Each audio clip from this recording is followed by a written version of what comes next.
I'm back.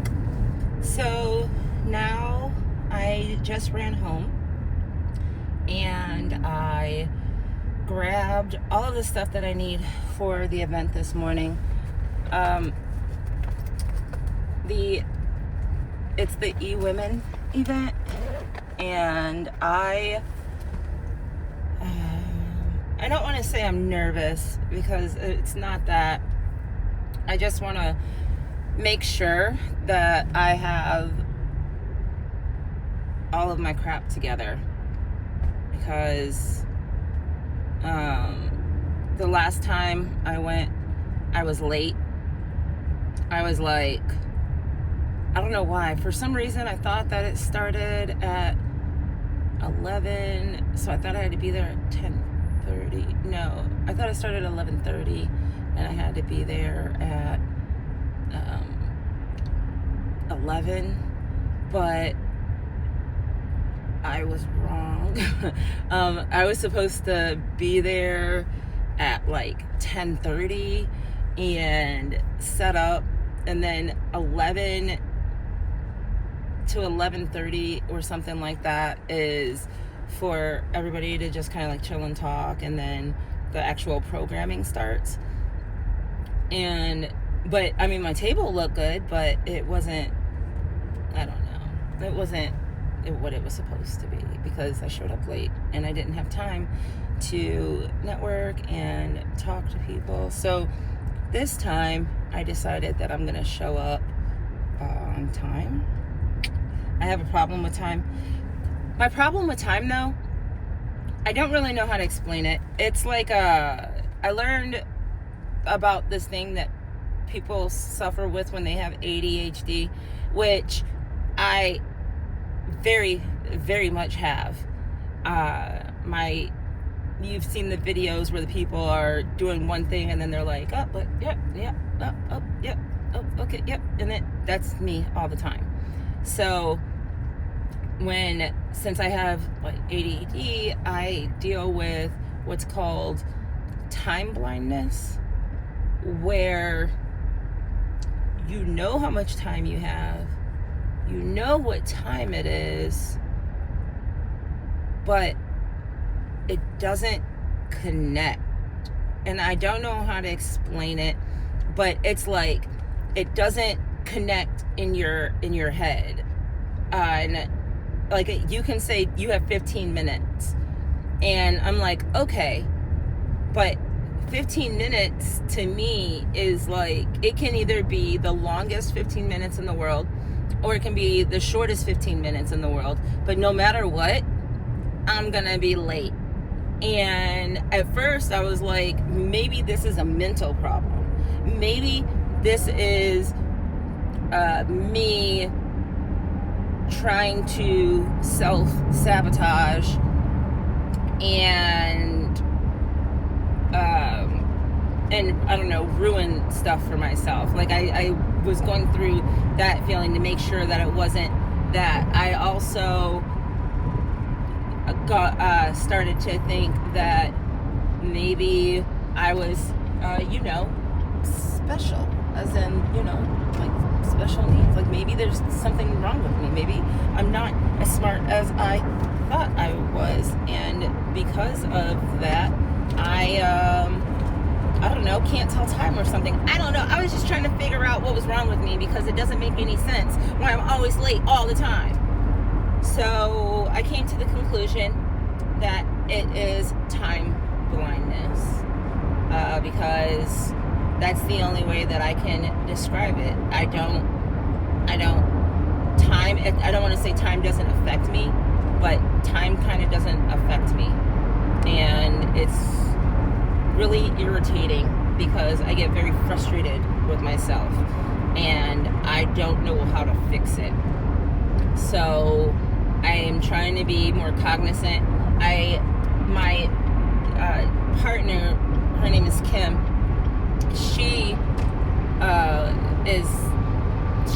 She's been on me lately, just trying to get me to get it together, because there's no way I can be as successful as I am planning on being if I don't get it together. So That's what I'm working on. This summer, though, I had my daughter come with me almost everywhere, and she would say, "Mommy, you have 5 minutes.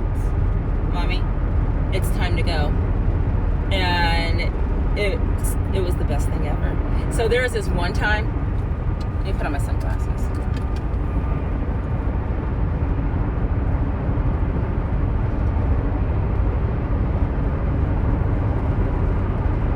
There we go.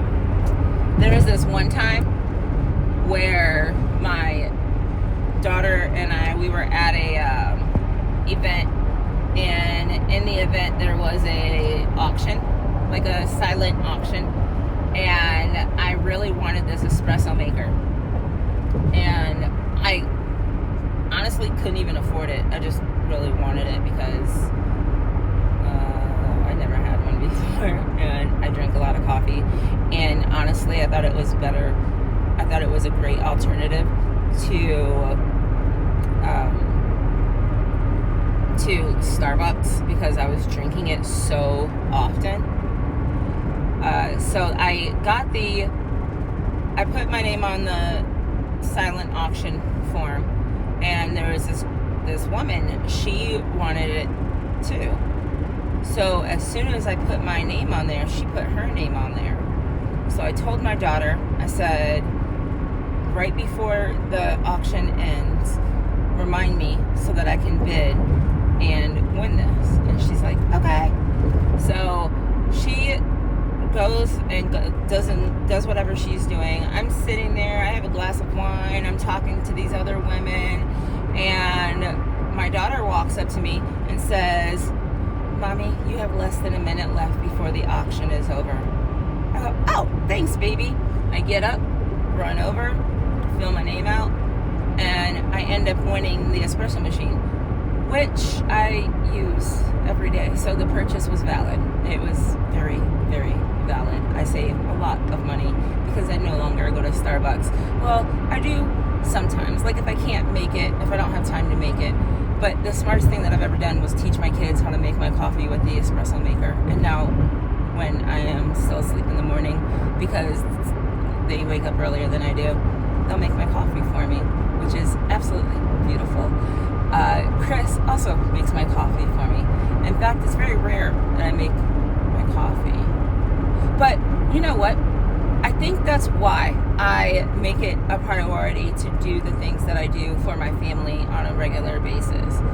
It's not that they don't see what I have done for them. It's not that they ignore it, and I'm definitely not neglected because my family certainly takes care of me. It is more of a, I wish that I could do more. I wish that I had more. I wish that I was better at not putting things off until last minute. My kids would have driver's license right now. Hell, they would know how to drive by now. I still gotta do that. That's more of a fear than anything. I'm afraid to teach them how to drive because honestly, I feel like they're gonna be bad drivers, or I feel like one of them is gonna be a bad driver because she is super, I guess, airheadedy. And then the other part of me is, the other girl is, I think she's a little bit too confident for my comfort. And I'm like, why do you have this much confidence? You've never driven before. I mean, you have, but it was like in the parking lot. So I don't understand why you think that you're like freaking, I don't even know, whoever on the road. Like, it trips me out. So what I'm going to do is I am going to be the one that teaches them how to drive, though, because I don't know. I'm actually a pretty good driver, and I am a good driver because, for one, I've been doing it forever. I've been in 2 accidents before, but neither one of them were my fault. I literally got hit on the highway. Actually, both of them were on the highway. One of them, I was on the side road, but they hit me so hard that I ended up on the highway entrance. And then the other one was a semi truck, and that hit me pretty hard and broke my back in 2 places. Anyways, back to, see, ADD brain. So I ended up with 2 kids who don't know how to drive, who are old enough to drive. I have one kid who is begging me to drive, and he's only 15. And then my 12-year-old, I'm pretty sure that she is okay with never driving as long as she has a driver, because I'm pretty positive that she was born with a silver spoon in her mouth that somebody else gave her, or somebody else told her that she was going to have for the rest of her life. Because when you say that somebody is a princess, that is her. Her. The girl is a trip. She will, I don't think we've ever had a conversation that she has started out that did not start out with mommy can I, and mommy can you. And I told Chris that I was over talking to her. And I know that sounds really messed up, but I can only be asked to do stuff so many times. However, honestly, she is pretty fantastic because she's one of my coffee makers. So I will always have a little bit more patience for her than anybody else. And one thing that I've noticed from recording is that I use the word so a lot. And I realized that when I was texting, because I'll be in a thought and then I'll say, so then I was like, so she, but because, and then so, yeah. And I'm trying to remove it from a vocabulary. So if you see a lot of random cuts and pauses, it's because I'm trying to not use the word so, like, or I would like to be a speaker one day. I would like to, I would like to be able to encourage others, because I've gone through a lot in my life, and I know that I would be able to help others, and I have helped others.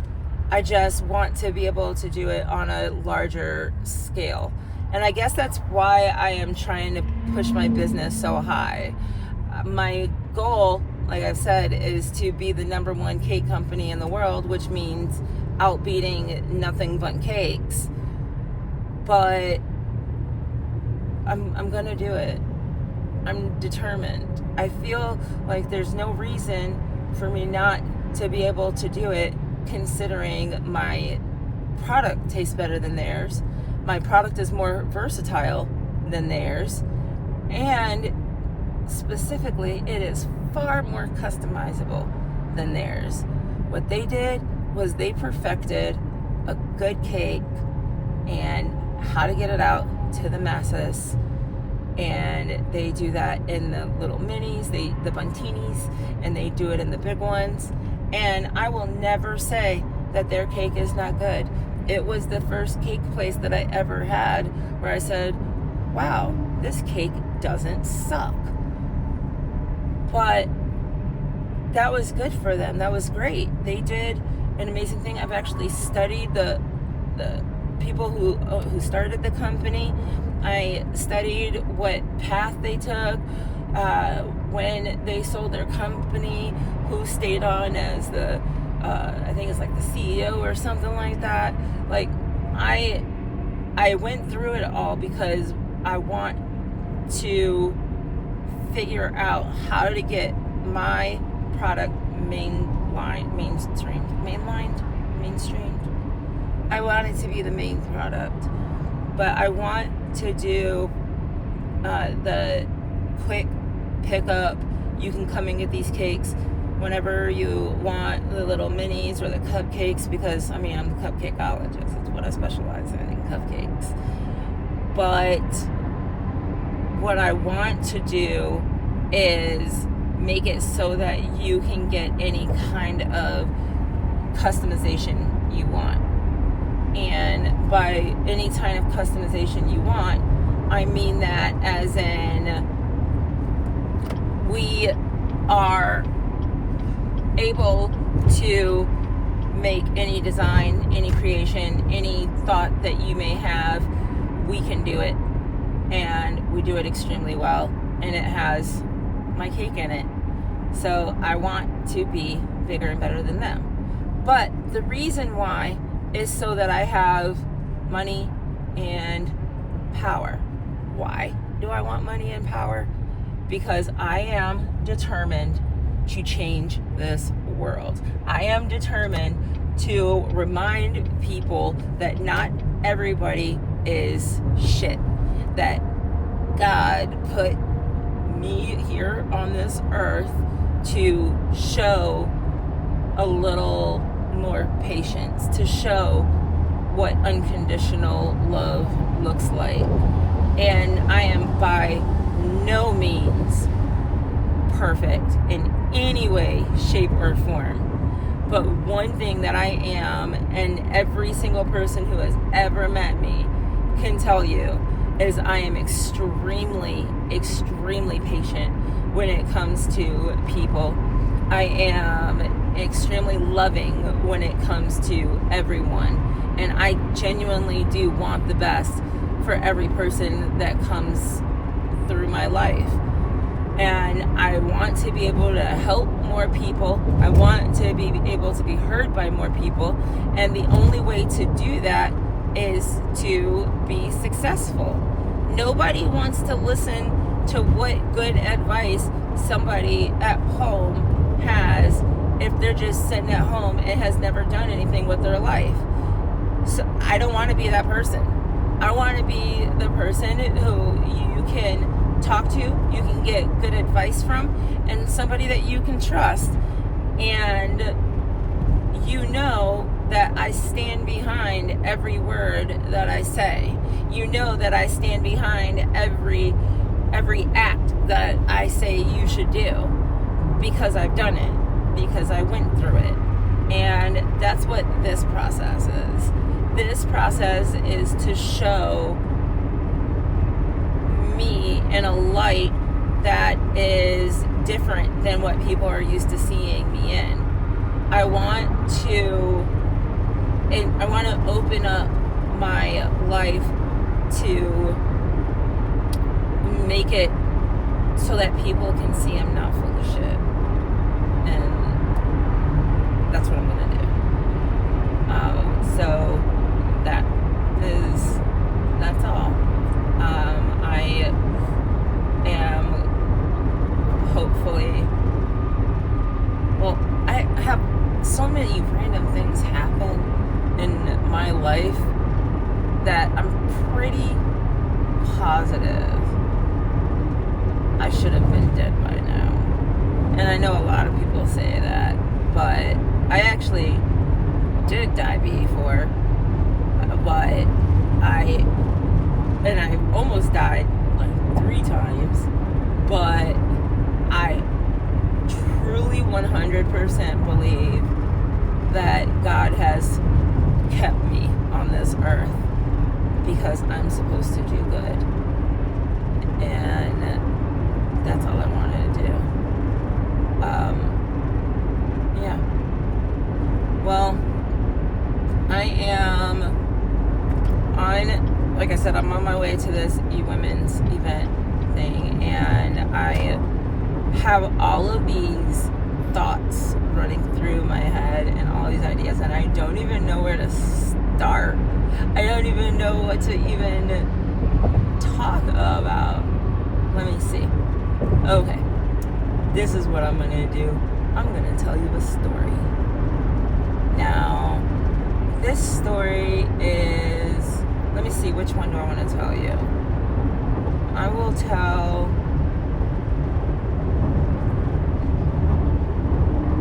a story about my daughter's birth. My twins, the first twins. Okay. So,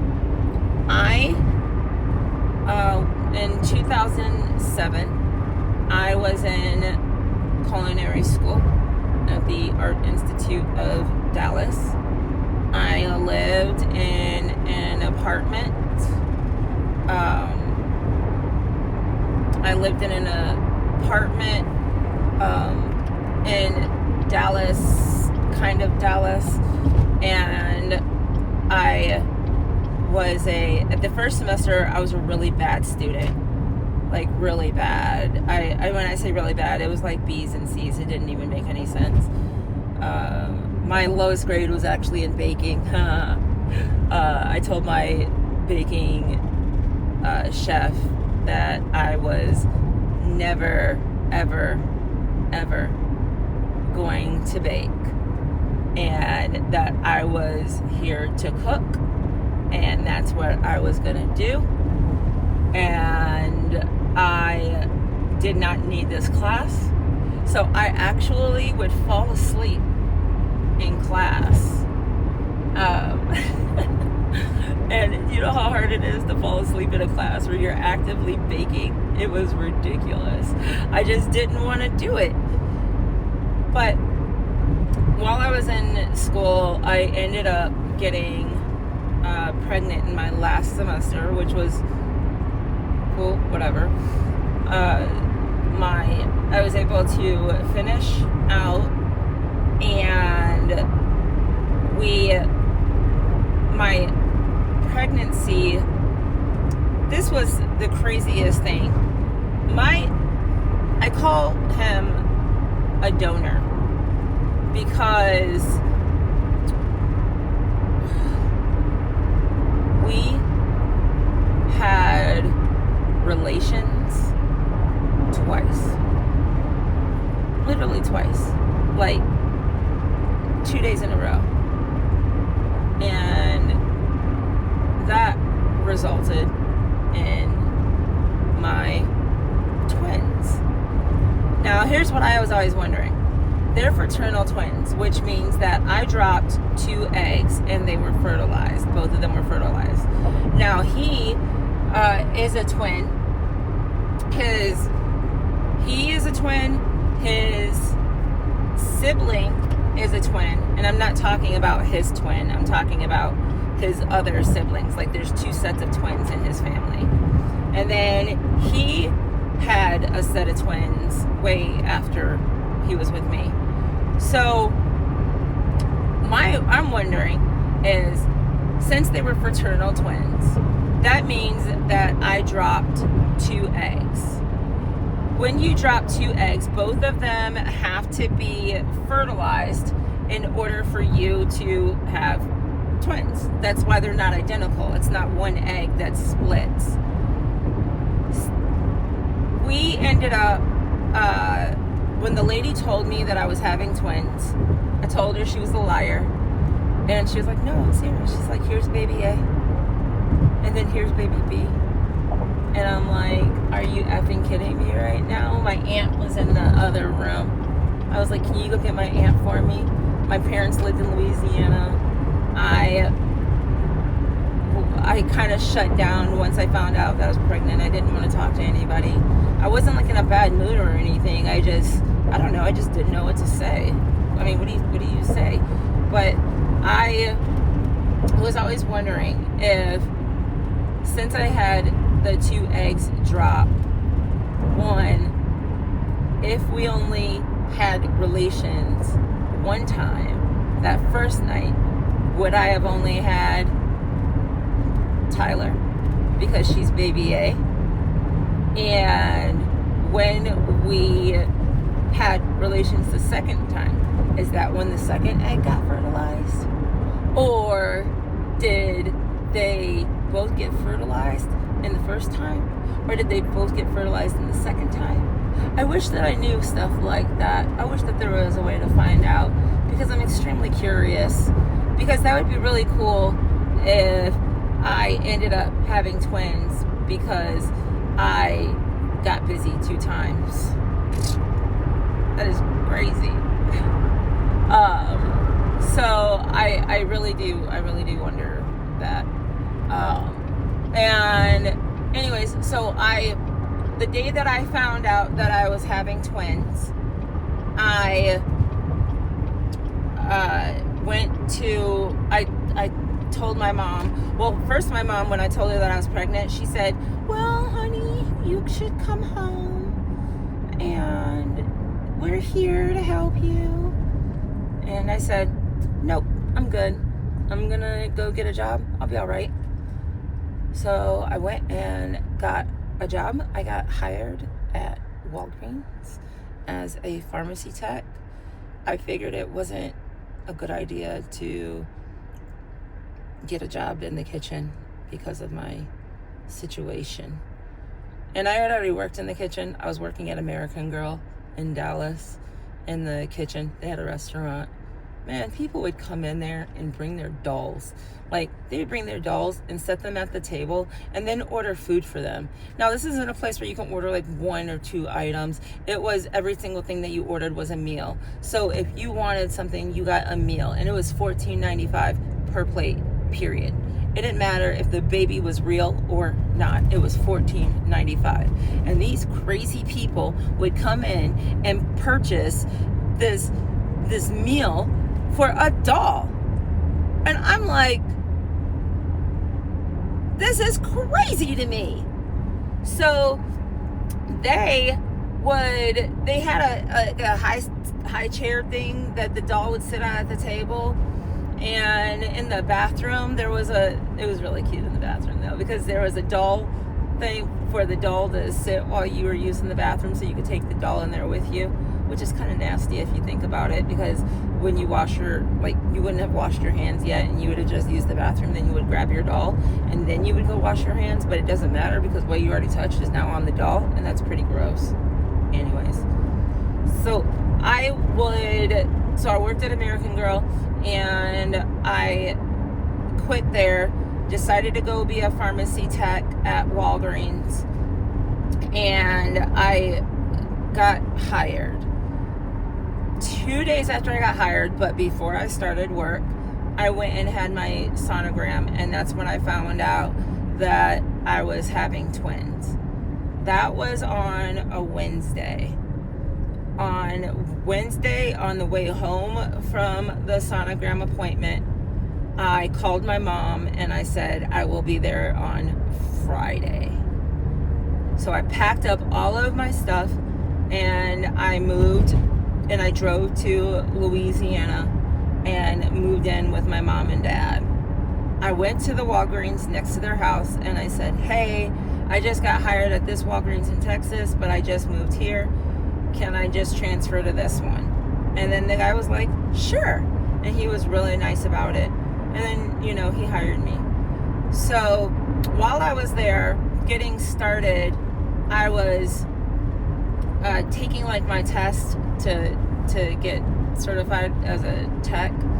But I had to do part of it at Walgreens. And one day I was sitting in the office thing doing my test, and I heard the manager say that there was a lady who came in to apply for the job, but he could see that she was pregnant, and he would never hire somebody who was pregnant.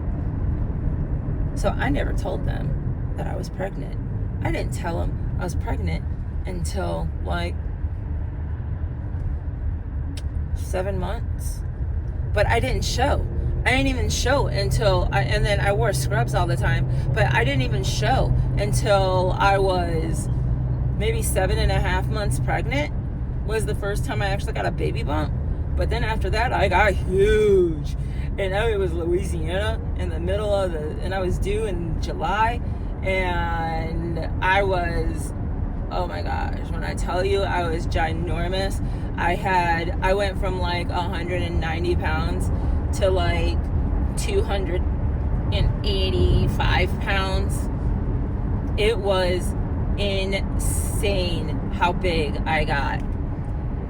We then went to, so I'm in Louisiana now, and I find out early in my pregnancy that I am a high-risk pregnancy. I am high risk not just because I have multiples, but because I have Graves' disease, and I also have preeclampsia and gestational diabetes. So I was an uber high-risk pregnancy. I went home and I told my dad, and he had me come into like the little front room, which was like the library thing, and he said, okay, well, we're gonna pray about it, and then that's it. We're not gonna bring it up again. I mean, there's nothing to talk about. It's gonna be in God's hands. So that day we both cried, and that was it. We prayed, and there were no more tears. The whole pregnancy, no more tears, no more fear, no more worry, nothing. That day we put it into God's hands, and that was it. So I am progressing along in my pregnancy. I have to go to the doctor a lot. They are monitoring everything. Well, one day I told my dad, I was in my room, and I got up, and I was wearing these blue pajamas, and they had all these dots on them, like ton of dots. I don't even know where I got these pajamas. It was like the worst but most comfortable muumuu ever, and I wore it my whole pregnancy. I looked down one morning, and I noticed that all of the dots were doubled. So I went to my dad's room, and when I say my dad's room, it's my mom and dad's room. And I knocked on the door, and I said, I think I need to go to the doctor. And he said, okay, we'll call them and make an appointment. I was like, I think we need to go right now. I think the dots on my pajamas are moving. So he says, okay.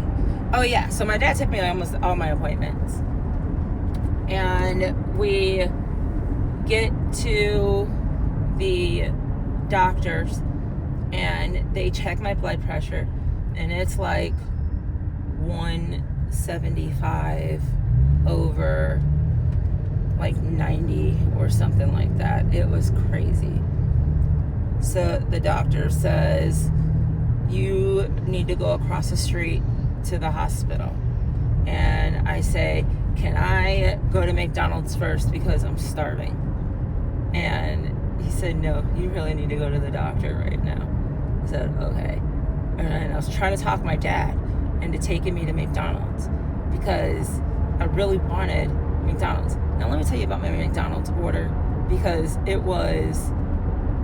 was a fat boy.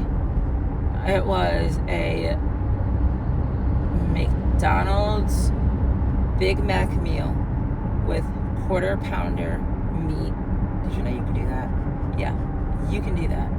With quarter pounder meat, large size, with a Coke. And it had to be with a Coke because Coke from McDonald's is the best Coke ever. I'm sure you know this. I'm sure you've heard this. If you don't know this, now you do. And you need to go get some Coke. But it's really good. And that was my order because, like I said, I was a fat boy. And he wouldn't take me. He said I had to go to the doctor first, and when they let me go, then we could go. I never got out of the hospital.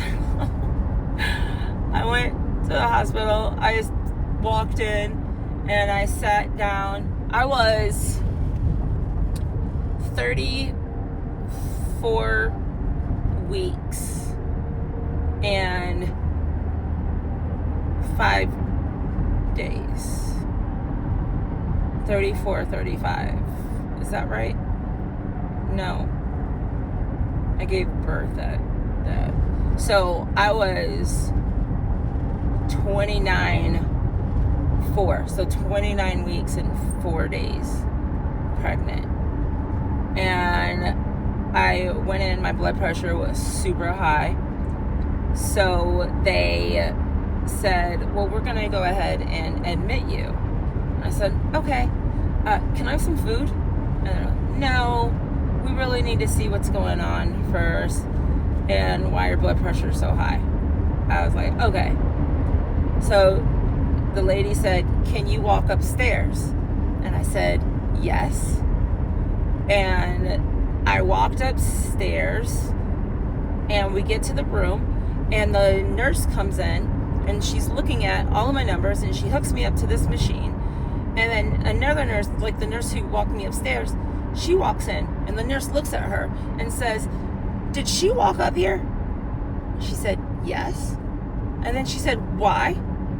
And she said, because she said that she was fine. And she said, yeah, she's in labor. And I'm like, what? So the lady says, you're in labor. I'm like, I'm too early to be in labor. And she's like, I know. So they come in and they give me this, it's called a bolus of magnesium something. And they gave me that. It was to stop the pregnancy. Or stop the, not pregnancy, stop the labor. And they said, you might get sick, you might throw up, you might fall asleep. A bunch of things can happen from getting this much magnesium into your body. And I was like, okay.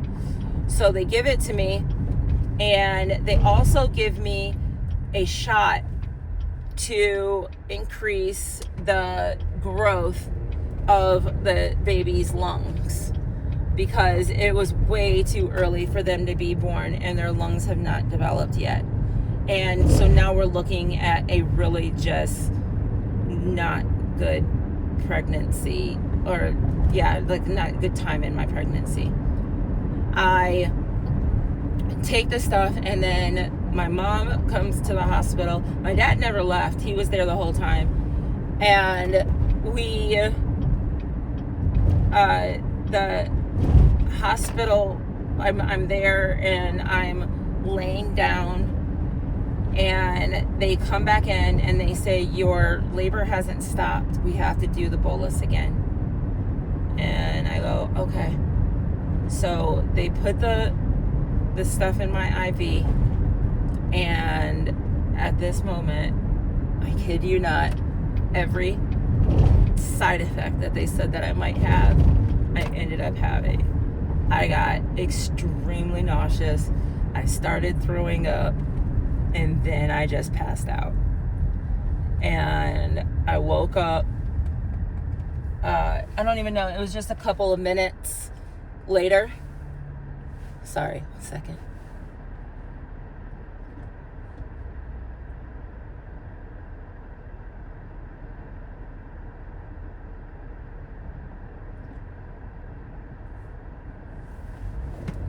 So I woke up a couple of minutes later, and I was just laying there, and the nurses came in and they said, we stopped the labor.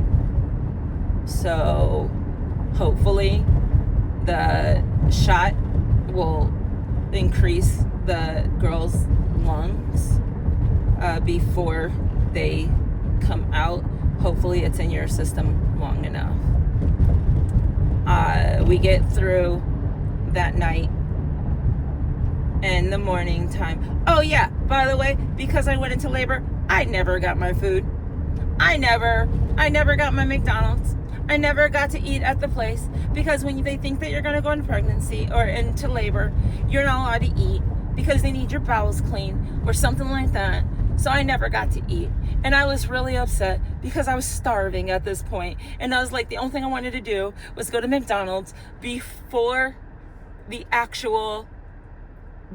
I went to the hospital. And I was like, I knew I should have gone before I went to the hospital.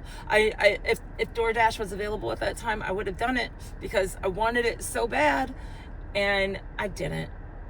Anyways, I go up to the room because now I'm officially admitted, and they have to put me on the maternity floor. And I get this room, and they put me in a room, which is my first time ever seeing one of these rooms, because I didn't know that you gave birth in the room that you chilled in when you went to the hospital. Because, you know, on TV, they always show you in, like, all these different places. But this place, the way it was set up, like, you go in and you chill in this really nice room, and then you give birth in, like, a birthing suite or something like that. So I'm in there, and the labor completely stops. So now you think I'm good, right? They're like, well, let's just sit and see what happens. And then I was there for 5 weeks. It was a life-transforming 5 weeks for me and the babies. And I will have to tell you about that in the next video, because I am at my destination. And wish me luck, because I need to go in there and be a boss. So I hope you have a good one. I will see you on the flip side. Peace.